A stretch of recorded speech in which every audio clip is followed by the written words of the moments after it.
Começa agora, programa independente, direto dos estúdios do Santa Cruz Online. Oferecimento Via Motos, acelerando com você. Ótica Cardeal, porque o mundo é para se ver melhor. Clínica Santa Ana, com diversas especialidades médicas e coletas de exames com alta precisão. Nacional Têxtil, a malha que você precisa com a qualidade que você quer. Porfírio Calçados e Espaço do Calçado. Mercadão, o supermercado da cidade. JCL Casa e Construção. Fácil de chegar, melhor para comprar.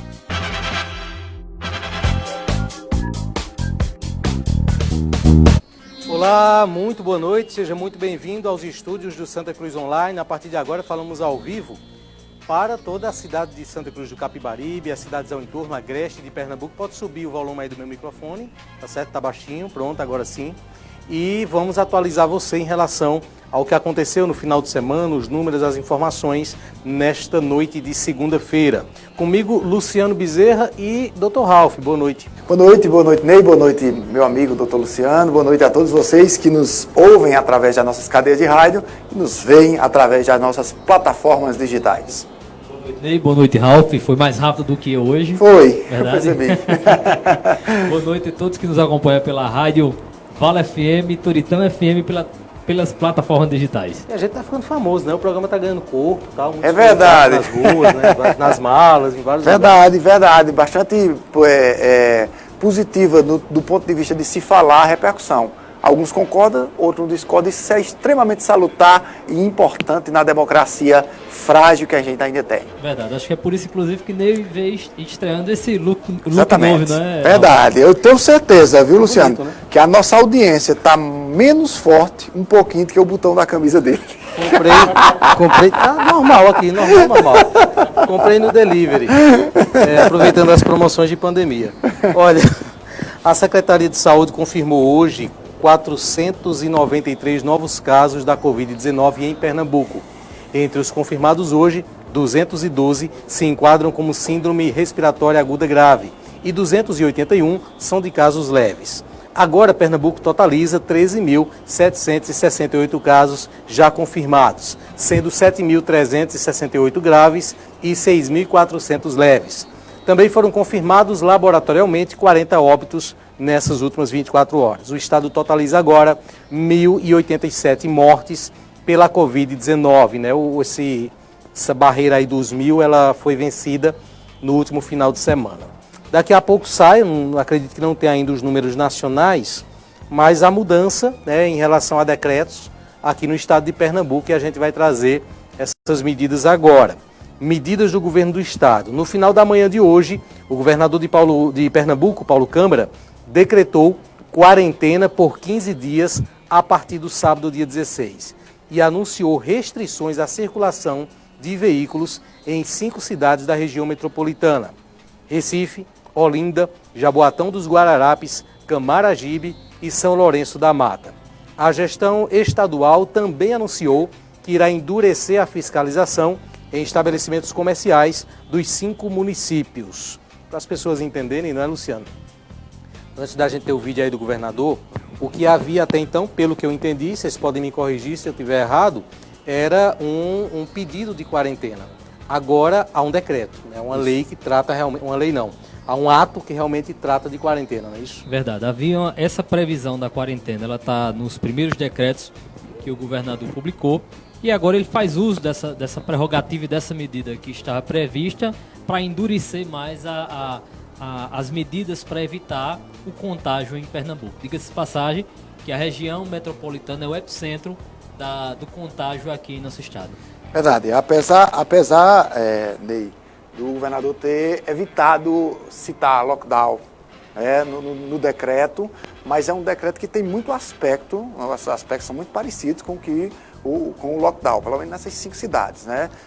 E é uma coisa que a gente precisa prestar muita atenção, porque se os casos começam a diminuir nessas cidades e do restante do estado, Luciano, não começa a se ter a possibilidade de diminuição da maneira que a gente está, fatalmente seremos atingidos com atitudes mais enérgicas e, na minha opinião, corretas nos próximos dias. Vamos Até porque as medidas elas se justificam porque o isolamento em Pernambuco ele tem um percentual baixo também, uma vez que se estima pelo Ministério da Saúde um isolamento de 70%, Pernambuco tem hoje pouco mais de 40% na sua média de isolamento. Então, essa medida ela faz com que tente se ampliar esse percentual de isolamento.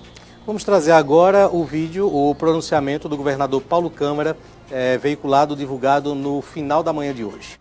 Nos últimos 10 dias, vimos o número de casos confirmados e de óbitos motivados pela Covid-19 praticamente dobrar em Pernambuco. Mesmo com todos os nossos esforços, na maior operação sanitária, logística e política da história, que possibilitou a abertura, até agora, de quase 1.200 novos leitos em nossa rede de saúde, temos uma fila de espera por vaga de UTI que já ultrapassa 200 pessoas. Apesar da doença ter alcançado todas as regiões de Pernambuco, 75% dos casos confirmados e 68% dos óbitos estão concentrados em apenas 5 municípios: Recife, Olinda, Jaboatão, São Lourenço da Mata e Camaragibe.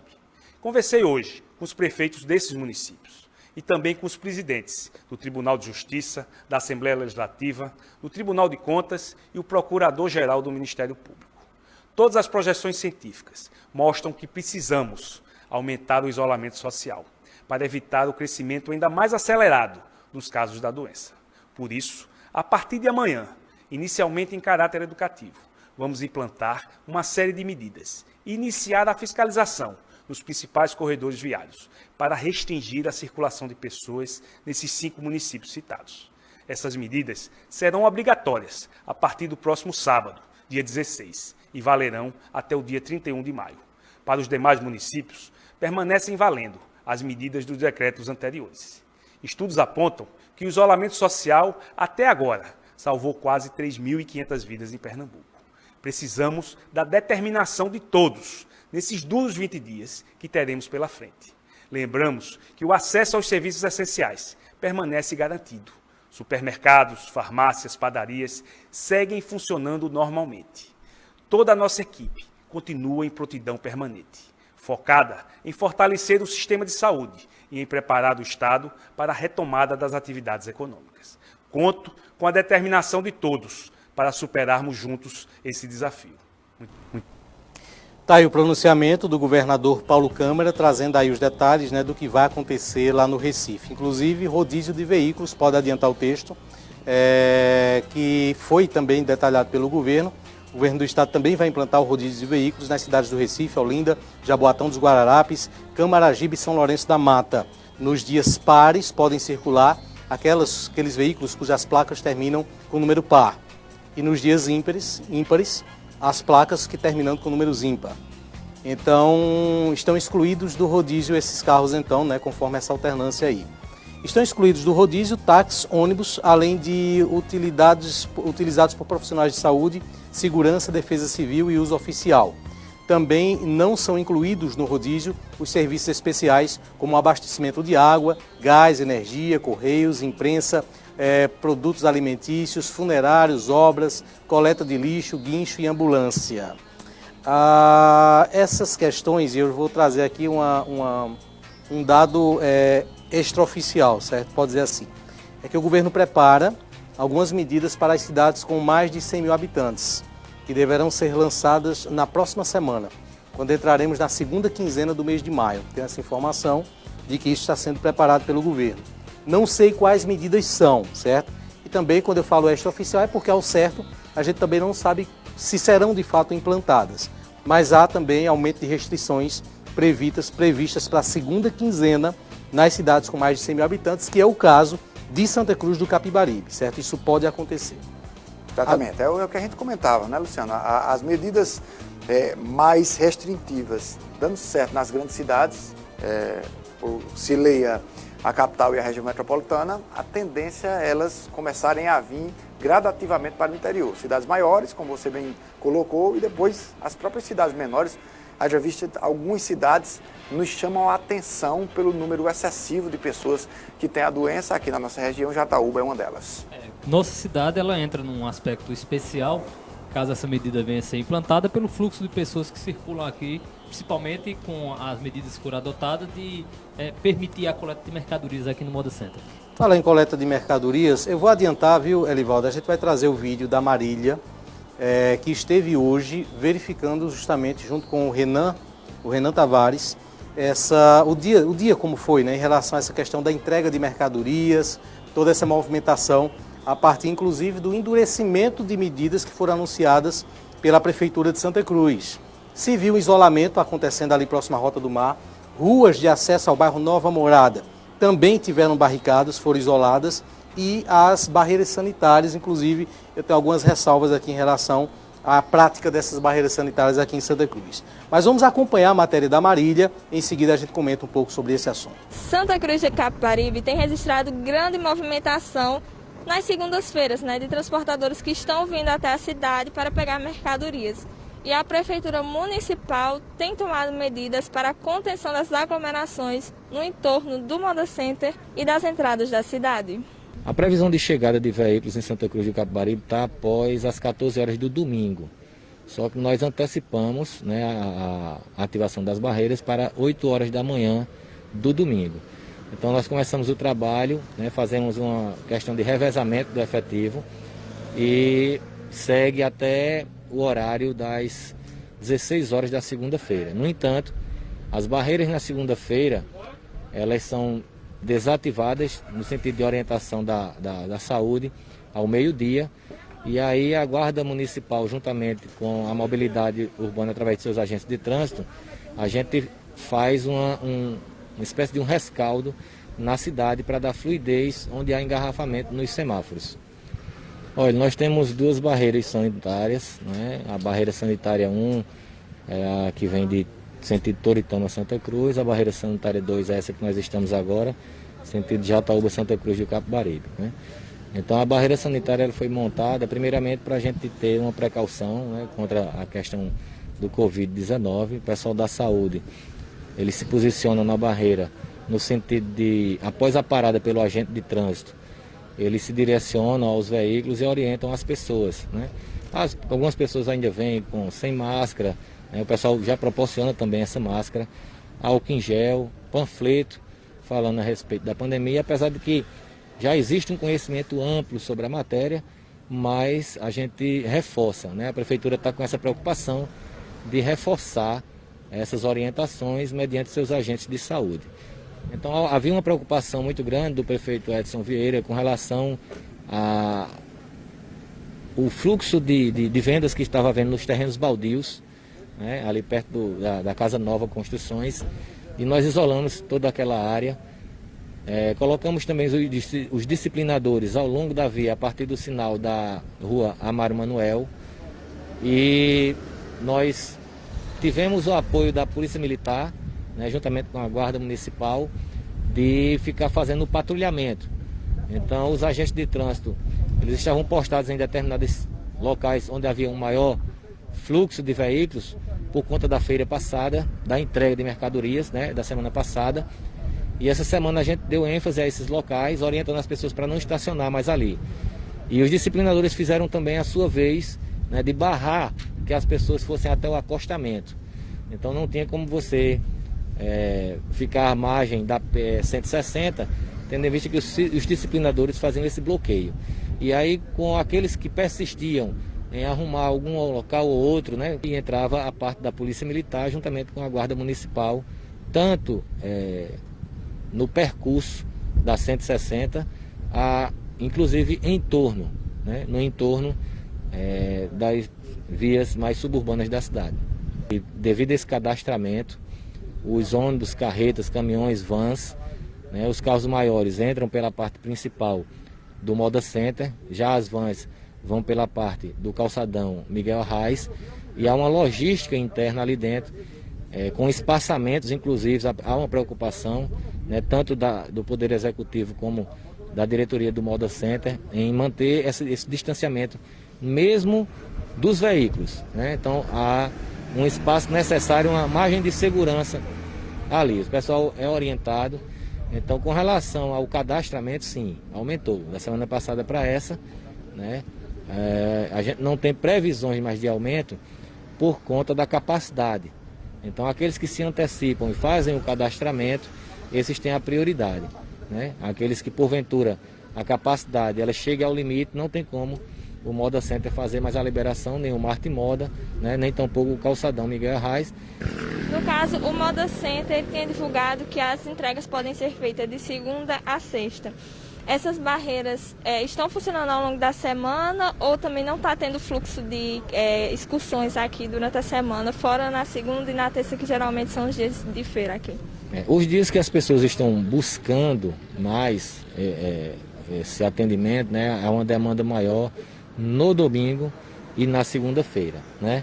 Alguns casos esporádicos, né, que vem sendo relatado na semana, mas é aquele que vem uma transportadora na quarta, duas, são pessoas que não querem vir nesse dia, né, por conta da grande fluidez de veículo, e eles fazem essas compras, separam todo o material e posteriormente eles vêm com uma acomodação maior. São aquelas pessoas também que negociam nessa fase, nessa tramitação dos dias da semana, né? Então, há sim, mas não há uma necessidade, né, de preocupação com relação à barreira, mesmo porque são pessoas que já vêm cadastradas, então elas só entram também no Moda Center porque já foram cadastradas anteriormente. Bom, eu vou comentar um pouco o que foi dito aqui pelo inspetor e também com base no que eu vi e no que a nossa equipe presenciou em relação a essas barreiras sanitárias. Primeiro que a barreira, há uma justificativa de que apenas as excursões passariam pelas barreiras. Nós presenciamos carros de excursões que não foram parados pela barreira, certo? Vários passaram, em vários horários. E segundo é que ficou claro de que essa barreira sanitária, essas barreiras, elas não atuarão nos outros dias, terça, quarta, quinta, é domingo e segunda. Só que o Moda Center, isso foi o que nossa repórter perguntou, ele recebe mercadorias. E o fato de estar cadastrado, né, o supervisor, o secretário de Defesa Social, não, Mobilidade, né, que disse aí que esses veículos estão cadastrados. O fato de estar cadastrado não livra o veículo de estar, ou as pessoas ali de ter alguma contaminação, não. Então, barreira sanitária ou é para funcionar ou ela não deve existir. E, infelizmente, a gente está presenciando, certo? Falo aqui com subsídio, com elementos claros, de que as barreiras estão diminuto. Essas duas barreiras, uma na entrada de Santa Cruz e outra no outro extremo, ali próximo ao Moda Center, não estão parando quase nada. Tem muita cidade em Pernambuco, falo também porque eu vi, que está com barreiras funcionando, que mede a temperatura das pessoas, que coloca o álcool em gel e que faz a pulverização ao entorno do veículo. Esse trabalho está longe demais de ser feito aqui. Infelizmente, essa é a realidade. E é importante que esse trabalho seja feito, até porque para dados estatísticos a gente vai precisar disso também. A gente precisa saber quantos veículos foram parados nas barreiras sanitárias, quantos sofreram a incidência desse tratamento que você mencionou, Ney, de medir a temperatura das pessoas, de pulverizar para higienizar o veículo, de distribuir equipamentos de higiene que quase não tenha. E se faz necessário, não basta lançar a medida simplesmente e ela surtir um efeito como uma mera propaganda do que está sendo feito. Mas ela tem que haver realmente efetividade, porque o que se busca com todas essas medidas é que efetivamente diminua o contágio. E ela não tem efetividade a partir do pressuposto da tempestividade, né? Ou seja, se o Moda Center está recebendo mercadoria de segunda a sexta, como é que ela só funciona domingo e segunda? Do ponto de vista do tempo que ela acontece, ela também não surte o efeito desejado. Claro que há uma preocupação maior para esses 2 dias, onde há um fluxo realmente infinitamente grande. A preocupação deveria ser maior, agora, né? Deveria ser maior, agora não inexistente nos outros dias, certo? E volto a dizer, há muita cidade que já está com barreira operando aí, parando todos os veículos. Essas foram criadas para parar os ônibus, as excursões, as vans, e não estão parando todas. Volto a dizer aqui, não estão parando todas. Tem muita excursão e van que estão passando por essas barreiras sem qualquer problema, e isso tem acontecido. Nós tivemos uma explosão de casos em Jataúba, daqui a pouco eu vou trazer essa informação, certo? Explosão de casos em Jataúba já tem, informação que chega para a gente agora.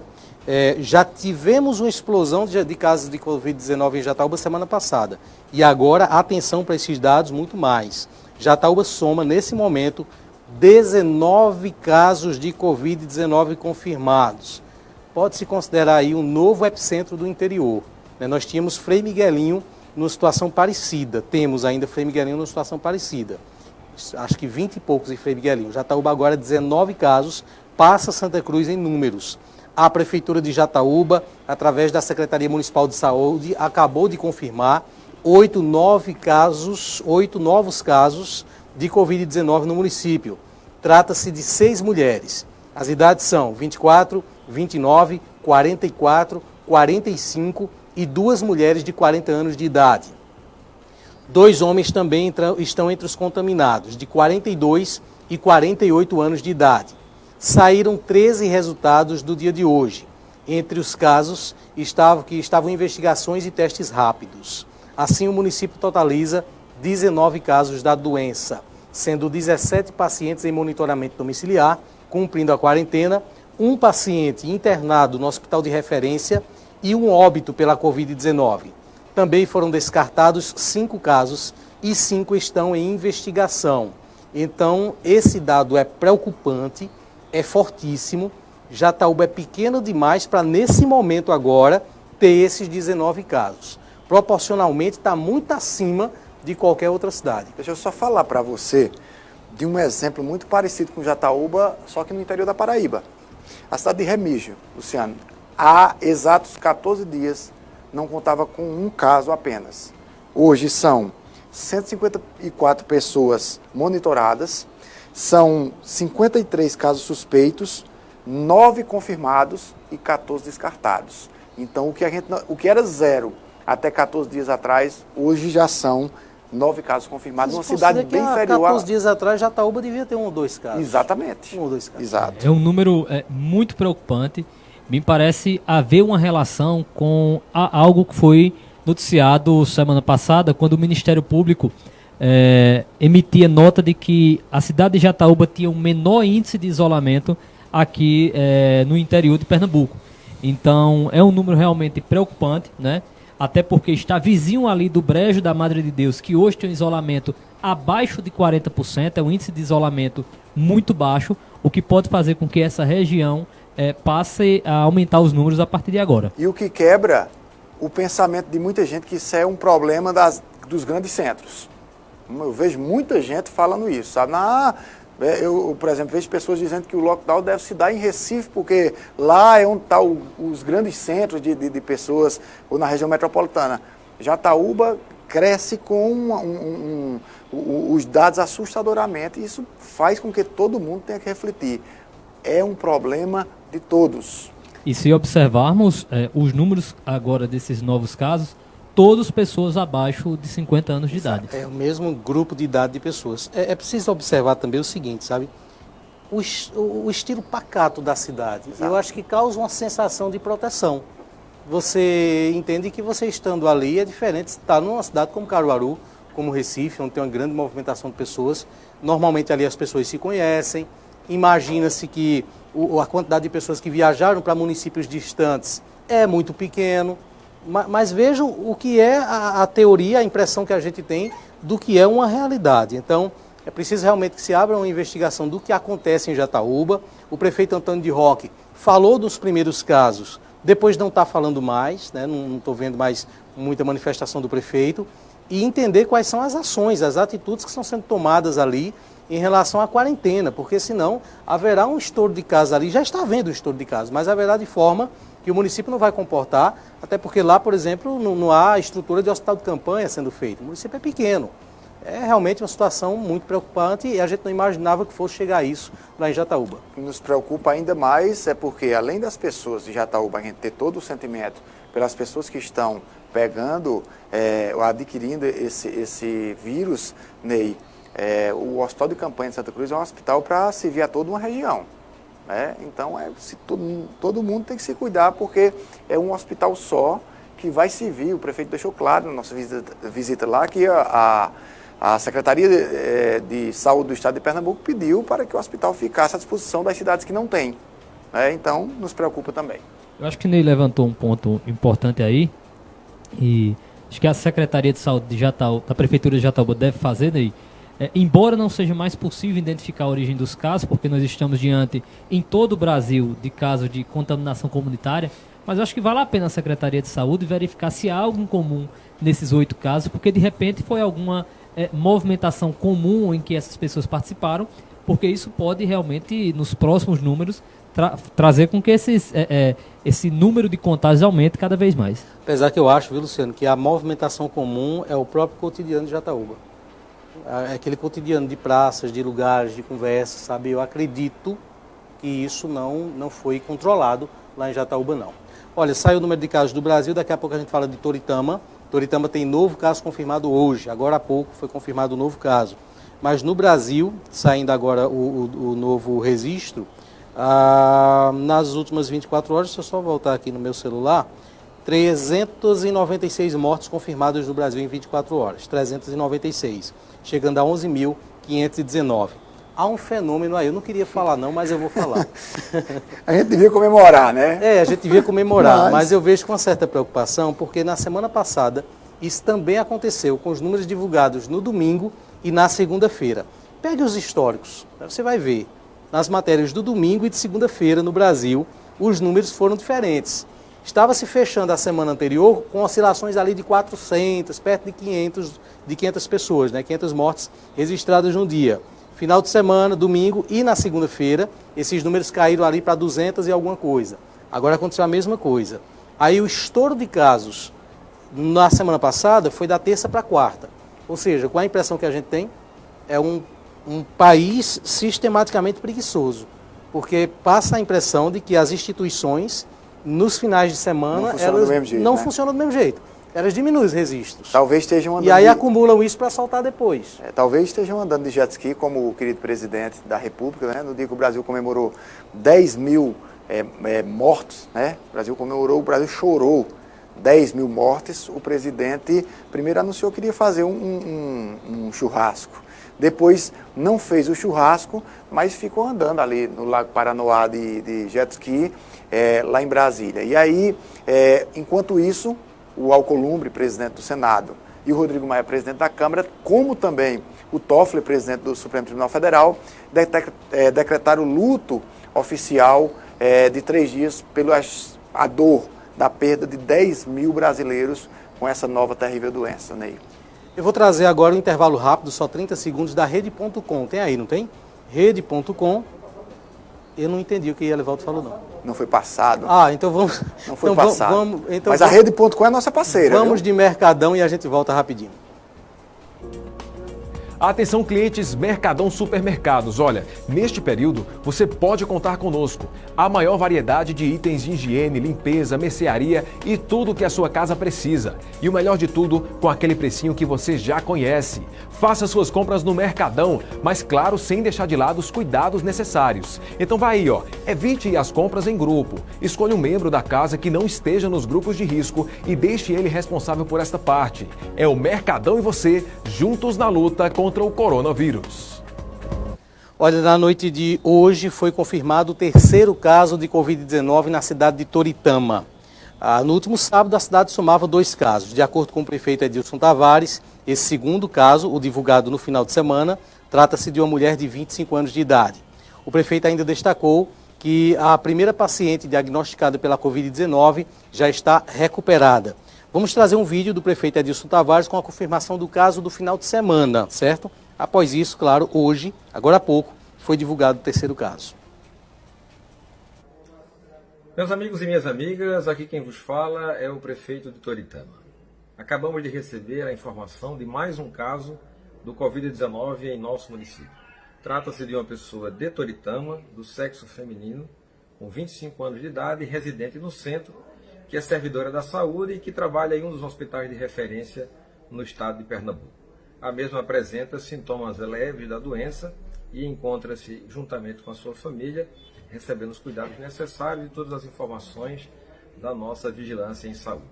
Aproveitamos para dar uma ótima informação que a primeira paciente que apresentou o caso confirmado em nosso município já se encontra recuperada, ultrapassando o período da quarentena e encontra-se bem tanto ela quanto o seu bebê.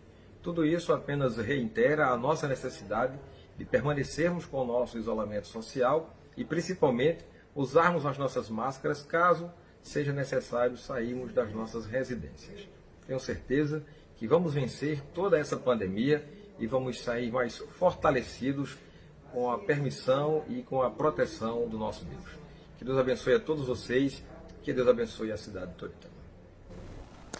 Tá aí, né, os números de Toritama, e agora vamos a Brejo da Madre de Deus. A gente está hoje o programa quase todo atualizando números aqui. Eu acho que essa é uma prova também de que a situação infelizmente está mudando, né? Tivemos, inclusive, todo mundo já sabe, o primeiro caso de vítima fatal em Santa Cruz do Capibaribe, que aconteceu neste final de semana.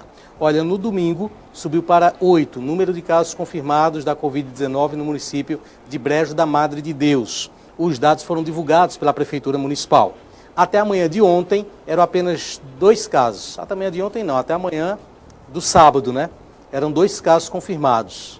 Os casos em Brejo da Madre de Deus, os últimos casos divulgados, 6 últimos, são de pacientes que estão em quarentena em suas residências, sob acompanhamento de profissionais de saúde. E a segunda morte aconteceu em Taquaritinga do Norte.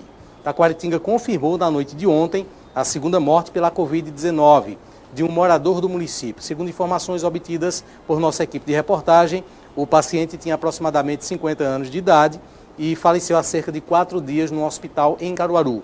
Ele residia na zona rural de Taquaritinga, mas foi sepultado em Belo Jardim. Essa a informação que a gente tem, inclusive ontem eu falei com o prefeito Lero, né, e ele confirmou essa segunda morte lá em Taquaritinga. Ney, o que a gente percebe, e nós já trouxemos aqui dados da cidade de Jataúba, do Brejo da Madre de Deus, de Santa Cruz do Capibaribe, é que se confirma aquilo que a ciência vem mostrando. Semana passada eu comentei aqui que em uma entrevista com o assessor dos governadores do Nordeste para o caso da Covid, o Miguel Nicoleles, ele falou que nessa semana, a partir dessa semana, o interior do estado iria sentir esse número de casos aumentando de Covid, e não era à toa que o governo do estado estava e está implantando 500 novos leitos distribuídos entre Caruaru, Serra Talhada e Petrolina. Então, mais uma vez, isso comprova também o quanto nós devemos estar atentos ao que diz a ciência, né? Não adianta querermos contrariar de forma, muitas vezes, ignorante aquilo que os dados e os cientistas estão demonstrando, porque eles acabam sempre se confirmando. Tire como exemplo esse caso de Taquaritinga, que você vai perceber 2 coisas, Luciano. Repare, primeiro, não morava num grande centro, morava na zona rural de Taquaritinga. Segundo, 50 anos de idade, teoricamente não estava na zona de riscos, a não ser que tivesse doença prévia. Mas é um caso que todos nós precisamos nos preocupar, e não apenas, como foi muito pregado lá no começo da chegada da pandemia do Brasil, as pessoas com mais de 60 anos ou pessoas que tivessem doenças crônicas. Ney. É isso. E para a gente ir fechando já o ciclo e as informações das cidades, aqui em Santa Cruz teve a primeira vítima fatal, né? Uma paciente de 94 anos que estava internada no Hospital de Campanha de Santa Cruz. Ela faleceu vítima da Covid-19. No final da tarde do último sábado, Helena Maria de Souza, só voltando aqui, ela faleceu no último sábado, certo? Maria Helena de Souza era residente no bairro Bela Vista, aqui em Santa Cruz, e fazia parte das Testemunhas de Jeová aqui na cidade. Ela enfrentava outros problemas de saúde, tendo tido algumas internações hospitalares. O sepultamento dela ocorreu poucos minutos após o falecimento no cemitério São Judas Tadeu. Você que acompanha pelas imagens, né, vê a imagem da dona Maria Helena, ela que foi a primeira pessoa falecida na cidade, vítima do Covid-19. Levanta-se uma discussão em relação a outras doenças, ela tinha outras doenças, mas foi diagnosticada com a Covid. Inclusive, segundo as informações que eu tenho, deu entrada no hospital de campanha no mesmo dia que faleceu. Deu entrada pela manhã e faleceu ali no início da tarde, né? Então, esse é o registro. E impressionante, sabe, são os comentários também que a gente vê nas redes sociais quando divulga isso. Claro, a maior parte das pessoas, entendendo a gravidade da situação, né, que uma pessoa idosa é uma vida, que, claro, podia ser que, até trazendo aqui de uma forma, ilustrando a situação, poderia ser que faltasse a casca de banana para que ela falecesse, né, o último escorregão. E foi, a Covid-19 foi essa casca de banana. Mas se não tivesse acontecido, teria se prolongado mais. Ninguém sabe quanto tempo essa senhora iria viver. Mas pessoas de 60, de 50, de 40 estão morrendo pelo Brasil, mais jovens até, e estão tendo as suas vidas encurtadas. E encurtar uma vida é uma coisa muito séria que não pode ser desprezada. Verdade, a gente lamenta e solidariza com toda a família essa morte, e é nesse momento em que todos esses números que a gente passa aqui, do isolamento, os números de casos confirmados, o percentual de letalidade, é nesse momento em que, para os familiares que perdem um parente, como foi a morte de Dona Helena, todos os números, Ralf, passam a ser 100%. Então não adianta a gente fazer comparações do número de pessoas que estão contaminadas ou de percentual de isolamento, porque nessa situação o número é 100% para os familiares, porque é a perca de um ente querido. Vamos trazer agora, em relação às barreiras sanitárias, tem uma matéria específica sobre isso, Já foi, né? Então vamos adiantar aqui para a gente trazer. Nós temos inclusive informações, eu publiquei hoje no meu blog, daqui a pouco a gente vai falar sobre isso, o monitoramento em Santa Cruz e nas cidades de Itacoaritinga, Brejo, Jataúba e Toritama. Trouxemos exatamente qual o índice de pessoas. Esses dados, eles são tidos no Brasil como muito seguros, porque provém das operadoras de celulares. Há o monitoramento do percurso que as pessoas fazem, se estão paradas ou se estão se movimentando ao longo do dia. Isso demonstra muito claramente qual o índice, aponta um indicativo aí do índice de isolamento em cada cidade. Então daqui a pouquinho a gente tem essa informação. Agora a gente vai trazer informações sobre a distribuição dos kits de merenda. A Marília esteve também acompanhando isso hoje. Vamos direto para a matéria. Reportagem da Marília acompanhando como foi a entrega desses kits hoje em Santa Cruz. Nesta segunda-feira 11, iniciou a entrega dos kits merendas da rede municipal de ensino aqui de Santa Cruz de Capibaribe. Ao todo, cerca de 12.600 alunos serão contemplados com essa ação, que será realizada durante o período de pandemia em que as aulas do município estão suspensas. E hoje a gente está fazendo a entrega do segundo kit, né? Que o primeiro foi entregue em abril e agora em maio já é o segundo. Hoje está bem tranquilo, bem calmo, graças a Deus os pais estão obedecendo, todos estão vindo de máscara. A gente está fazendo a higienização das mãos com álcool em gel. Na hora que eles chegam aqui, assinam, deixam o contato, porque também a gente está fazendo esse trabalho de ligar, pedir para a família vir pegar, se caso eles não comparecerem. Eu estou achando muito bom, porque dá uma ajuda muito grande, assim, é uma ajuda, né? Mais ou menos para a gente se manter na vivência de sempre, né? Porque eu estou desempregado e essa ajuda do governo federal e essa ajuda da escola ajuda bastante. A gente fica mais tranquilo. E uma coisa ali, outra coisa ali vai inteirando o dia a dia da gente, que a gente não pode faltar sem o alimento. Estou achando excelente, né? Que é uma ajuda muito boa para a gente, né? Que nós não podemos trabalhar. Exatamente eu que trabalho em confecções, sou ambulante, não tenho como trabalhar. A mãe dela trabalha de faxina, não tem como trabalhar aqui. Ninguém quer uma pessoa com esse vírus, né? Para entrar nas suas casas é muito bom, né? A recomendação da Secretaria de Educação é que pais e responsáveis pelos alunos venham até as escolas receber o kit merenda sozinhos e respeitando, claro, o decreto municipal com uso obrigatório de máscaras. Além da média de pessoas que cumprem o isolamento social, vou trazer agora certas informações sobre a queda no número de isolamento social em Santa Cruz. A média de pessoas que cumprem o isolamento social diminuiu em Santa Cruz do Capibaribe. Ela é menor que 70%, que seria a média nacional ideal, né? O que seria ideal de acordo com, inclusive, com a Organização Mundial de Saúde. Os dados de outras cidades também preocupam essa situação.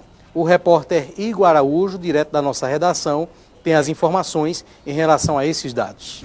Olha, tem preocupado o índice de isolamento social aqui em Santa Cruz do Capibaribe. Só para vocês terem uma ideia, a média do isolamento social, de índice de isolamento social aqui no estado de Pernambuco é de 49,7%. Nem nessa média do estado Santa Cruz está. Em comparativo com a média nacional, que é no mínimo de 70%, Santa Cruz está ainda mais abaixo.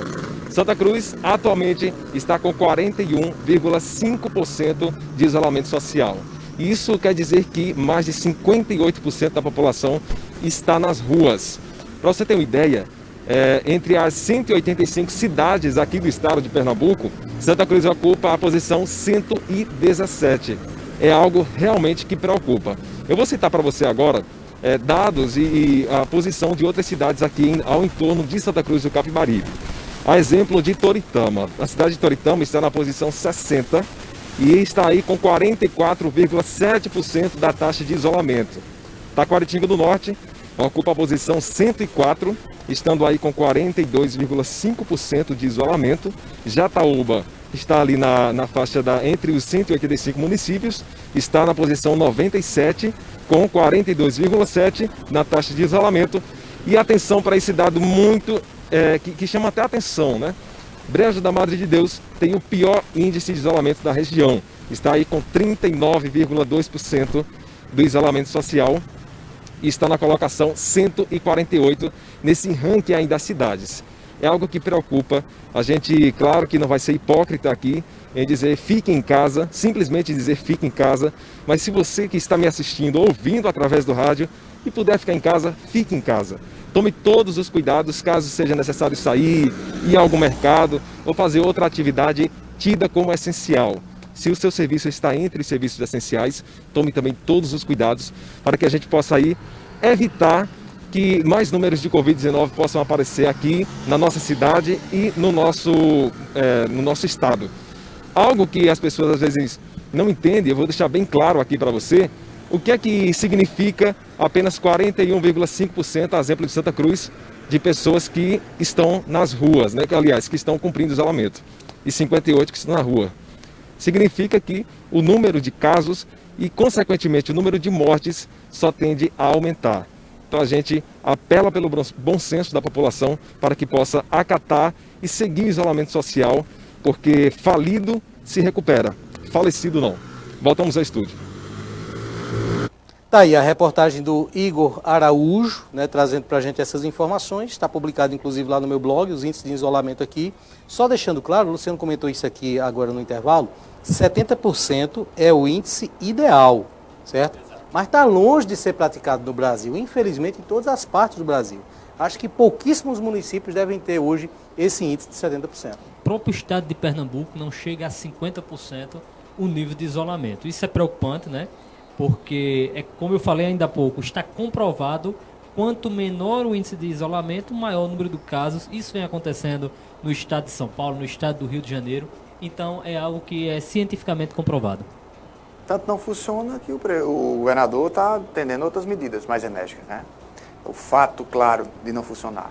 Inclusive as capitais, mesmo tendo um número de casos altos, mas o índice, né, o percentual de isolamento nas capitais não. Na capital de Pernambuco e cidades da região metropolitana tem sido melhor do que o nosso. O nosso de Santa Cruz está realmente muito abaixo da maioria das cidades, né? Está ficando ali numa posição muito ruim. Diga-se de passagem, Caruaru também hoje tem um índice de isolamento melhor do que o de Santa Cruz do Capibaribe. A pergunta que não quer calar, será que ninguém precisa trabalhar só Santa Cruz? A gente precisa trabalhar mais do que o resto, por exemplo, da nossa região? A pergunta que fica no ar.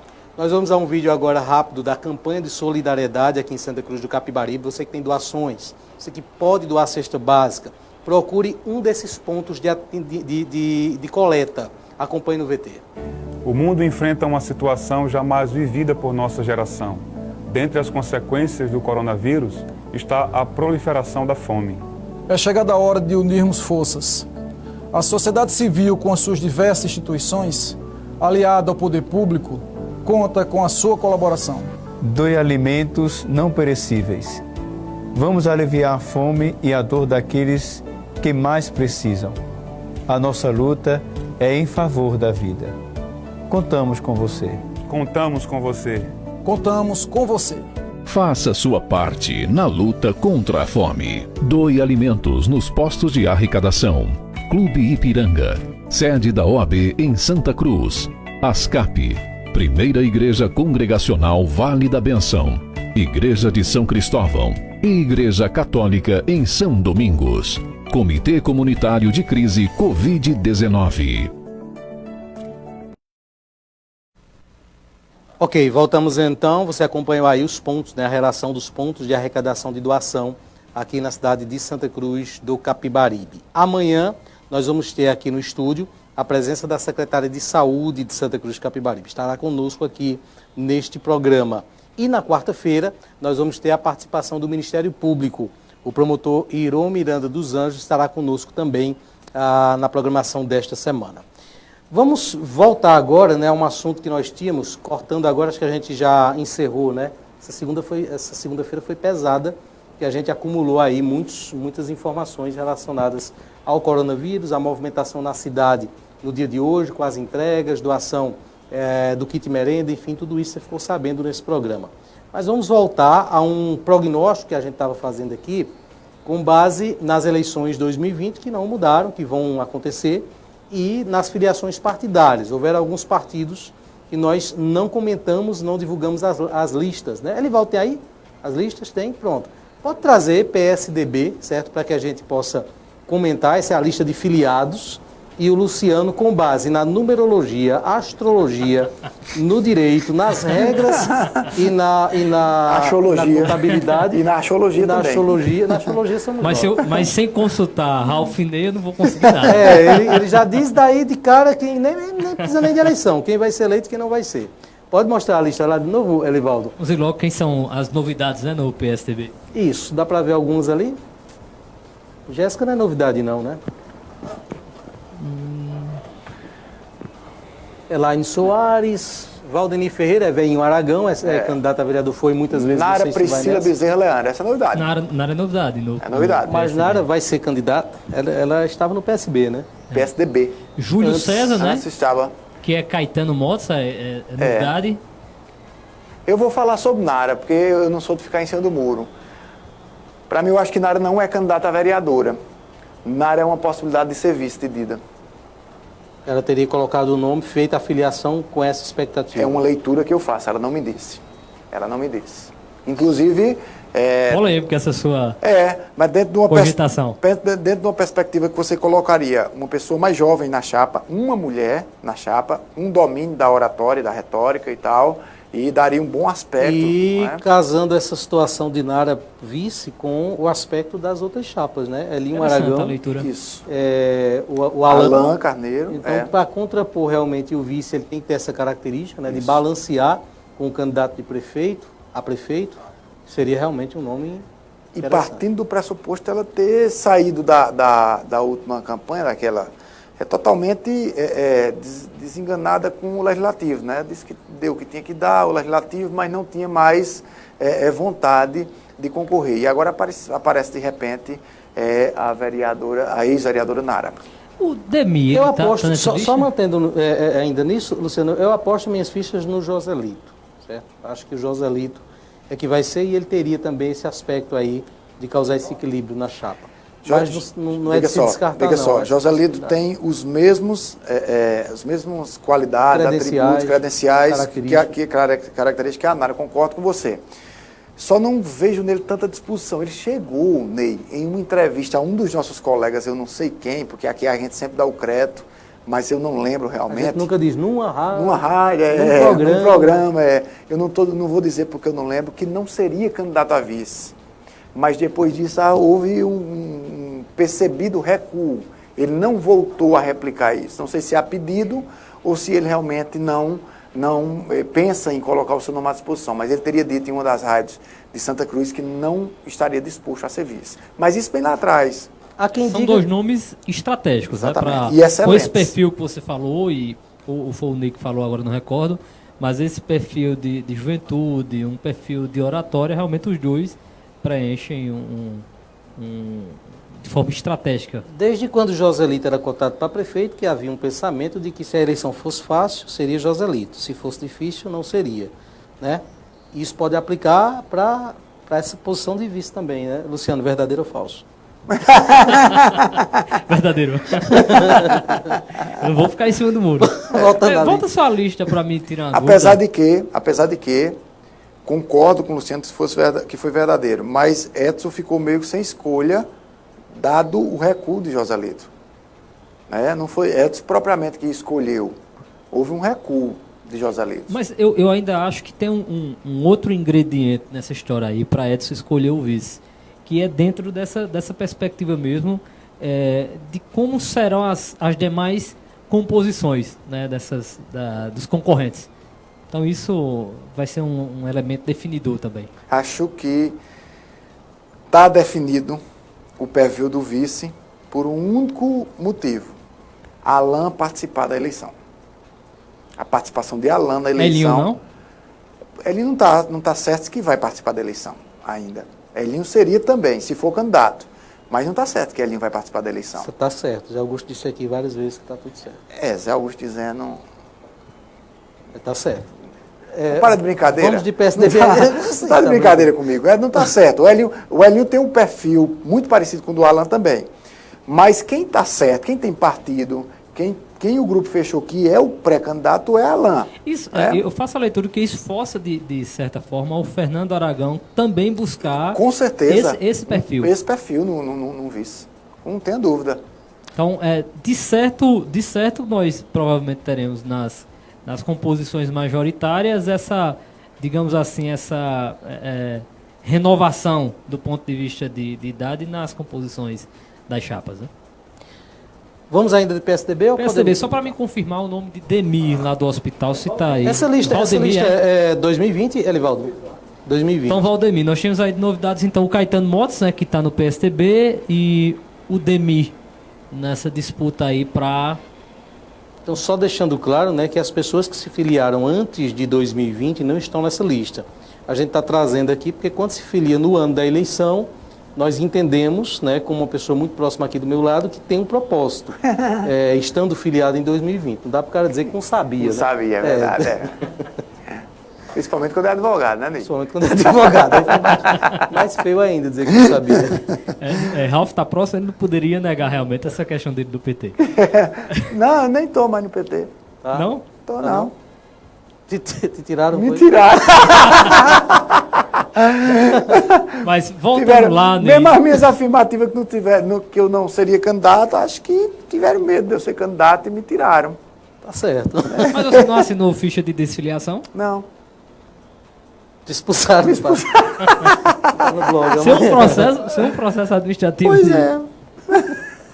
Para você ver como as coisas no PT acontecem. Mas vamos lá, Ney. Voltando para aquela... Chega e diz, pois é.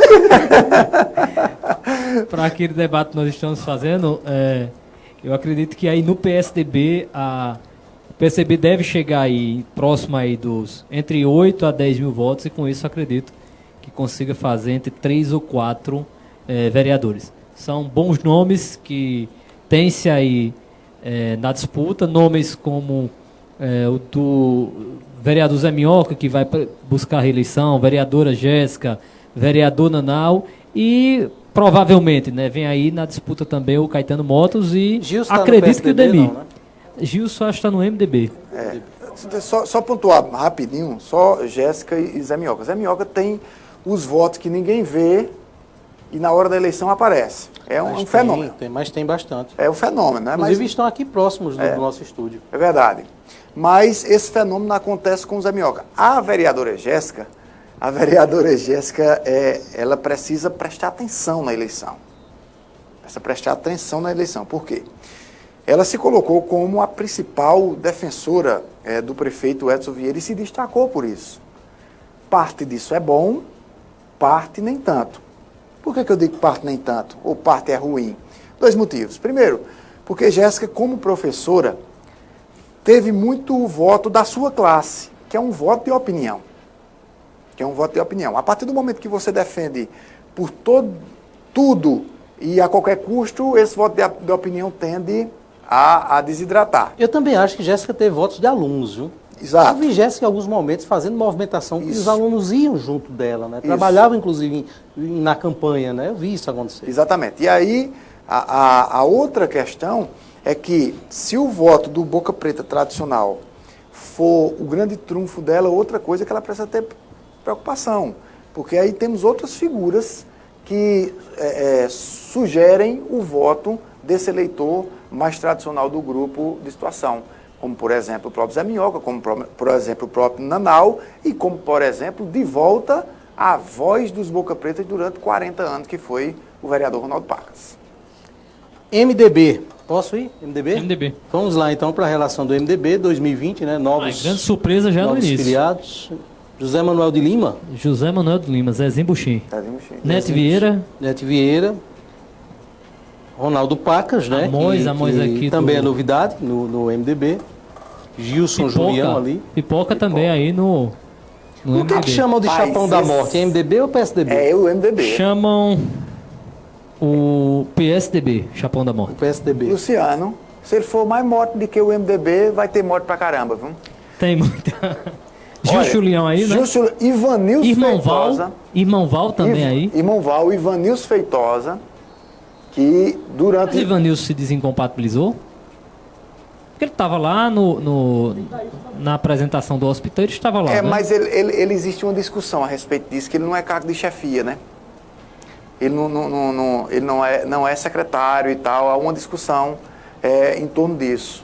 Então o Ivanilson Feitosa está aí, deve ser candidato. Lenildo também é secretário, é do prefeito. Já disputou outras eleições, não sabe agora se vai ser candidato. Nailson Ramos está aqui também? Já é do MDB, né? Não está aí nessa lista porque são de 2020. Nessa lista, mas Nailson, assim, o Chapão da Morte, é isso aí. Ô, Luciano, para a gente deixar gravado aqui, quem tem mais voto? É Ronaldo Pacas ou Neto Vieira? Sem sentimentalismo. Ah, nessa eu não vou opinar, não. Acabou de dizer que não corria. Correu. Não, eu vou... Volta lá, por favor, na Sem tela. sentimentalismo. Não vou correr, não. Vou chegar lá por quê? Vejam, nós temos aí bom João, que se vierem a disputar o Zezinho Buxim, o Nailson, que não está nessa lista, mas é do MDB, o Pipoca, o Irmão Val, né, e o Ronaldo Paca. São o Ivanilson e o Gilson também. Embora eu acredito que no MDB, eu acredito que tem aí entre 6 a 8 mil votos. E acredito que faça entre 2 ou 3 vereadores. 2 ou 3 só? 2 ou 3. Com esse time todo aí. Vai ficar muita gente graúda fora, viu? Muita gente graúda. Mas a minha pergunta foi entre os dois, quem tem mais votos, não foi quem é eleito. Entre Ronaldo e Neto? Isso. Eu acho que é uma disputa boa. Não dá pra afirmar quem tenha mais votos, não. Ronaldo faz um bom mandato, né? Neto também teve um bom trabalho aí na. Eu não vou dizer quem saúde. tem mais votos, eu vou dizer as vantagens e defeitos de algo deles dois. Primeiro, Ronaldo tem o voto do Boca Preta que eu disse, aquele eleitor mais apaixonado, mais tradicional. O fato dele ter ido para os Taboquinhas e ter voltado, isso vai interferir, certo? A Neto Vieira comandou durante um bom tempo a AME, né? A AME, todo mundo sabe do bom trânsito, do bom relacionamento que ela tem. Bom trato, né? Inclusive com o próprio Edson. Inclusive com o próprio Edson, com as pessoas. Agora, Ronaldo, não esqueçam, Ronaldo é aquele Ronaldo Pacas que das 2 últimas eleições, todo mundo dizia que ele ficava fora e ele foi o último a entrar.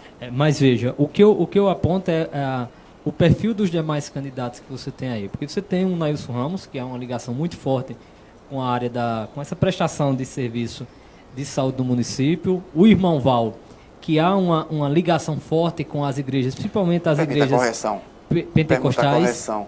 É a prestação de serviço do município, não. Fora do município. Fora do município. De Nailson, né? De Nailson, do município. Então, são candidatos fortes. Nessa minha perspectiva de 2 ou 3 que o MDB venha fazer, então... A briga é boa porque se a Assembleia estiver fechada com o Val tem uma grande base, né? E aí ficaria a incógnita o Gilson Julião, que se queria ser candidato, foi para uma secretaria, que para mim ele errou ter ido para essa secretaria. E entrou no chapão também, numa chapa não, no partido também complicado, difícil, né? Complicado. Olha, amanhã nós vamos trazer PDT e PSL, certo? Neste programa. Amanhã a gente traz esses 2 partidos. A você então que nos acompanhou até agora. Só dar uma dica aí aos políticos mesmo. Gravem esses programas ou então lá na frente vão buscar nas lives para vocês rirem bem muito de mim, de Luciano, de Manassés, de Ney no futuro. Porque eu fico olhando o pessoal do futebol, né, dizendo quem ia ser, ó, teu celular caiu, quem ia ser campeão da Libertadores, quem era, deu o Mengão. E ninguém cravava que seria. Deixa eu só para completar, esses números aqui, quando eu falo PSDB Democrata, eu estou apontando entre 7 ou 8 já do grupo do prefeito. A todos o nosso boa noite, voltaremos amanhã no mesmo horário. Oi, que dor nas costas, cara. Programa independente, direto dos estúdios do Santa Cruz Online. Oferecimento Via Motos, acelerando com você. Ótica Cardial, porque o mundo é para se ver melhor. Clínica Santa Ana, com diversas especialidades médicas e coletas de exames com alta precisão. Nacional Têxtil, a malha que você precisa com a qualidade que você quer. Porfírio Calçados e Espaço do Calçado. Mercadão, o supermercado da cidade. JCL Casa e Construção, fácil de chegar, melhor para comprar.